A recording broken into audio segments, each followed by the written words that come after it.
Pope Francis अब इस दुनिया में नहीं रहे। गुड फ्राइडे के ठीक 3 दिन बाद यानी 21 अप्रैल के दिन उनका निधन हो गया और उनके अंतिम संस्कार शनिवार 26 अप्रैल के दिन होगा। नमस्कार, मैं हूं कपिल कश्यप। न्यूज़ 18 के ऑनलाइन प्लेटफॉर्म पर आप सबका स्वागत है। पोप फ्रांसिस के अंतिम संस्कार में देश दुनिया के तमाम दिग्गज शामिल होंगे। इन मेहमानों की सूची में अमेरिका के राष्ट्रपति डोनाल्ड ट्रंप, इटली की प्रधानमंत्री जॉर्जिया मेलोनी, फ्रांस के राष्ट्रपति इमैनुअल मैक्रोन के अलावा और भी कई बड़े नेता शामिल होंगे। प्रिंस विलियम भी इस कार्यक्रम में शामिल हो सकते हैं। जिस दिन पोप फ्रांसिस के अंतिम संस्कार का ऐलान हुआ उसके ठीक कुछ देर बाद रूस के राष्ट्रपति व्लादिमीर पुतिन ने आने से इनकार कर दिया, क्योंकि आईसीसी यानी इंटरनेशनल क्रिमिनल कोर्ट ने उनके खिलाफ एक अरेस्ट वारंट जारी कर रखा है। मगर यूक्रेन के राष्ट्रपति इस अंतिम संस्कार के कार्यक्रम में शामिल होंगे। अमूमन पोप की अंतिम विदाई वेटिकन सिटी में होती है, लेकिन पोप फ्रांसिस का अंतिम संस्कार समारोह रोम में होगा। इससे पहले 1903 में पोप लियो XIII का अंतिम संस्कार रोम में हुआ था।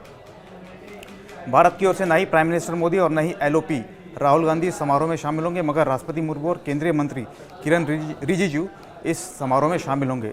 इसके अलावा तमिलनाडु की डीएम की सरकार के 2 विधायक एसएम नासर और इनिगो इरुदयाराज भी समारोह में शामिल होंगे। लेकिन इस दुखद खबर को लेकर भारत सरकार ने घोषणा की है कि पोप फ्रांसिस के निधन पर भारत में 3 दिन का राजकीय शोक होगा। पहला और दूसरा राजकीय शोक 22 अप्रैल और 23 अप्रैल के दिन था, लेकिन तीसरा राजकीय शोक उनके अंतिम संस्कार के मौके पर होगा।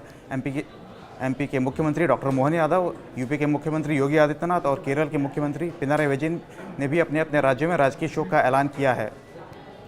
पोप फ्रांसिस काफ़ी लंबे समय से बीमार चल रहे थे। उनकी मौत का कारण हार्ट अटैक और किडनी फेलियर बताया जा रहा है। उन्होंने साल 2013 से पोप का पद ग्रहण किया हुआ था और वह पहले लैटिन अमेरिकन नागरिक थे जिन्होंने पोप का पद ग्रहण किया।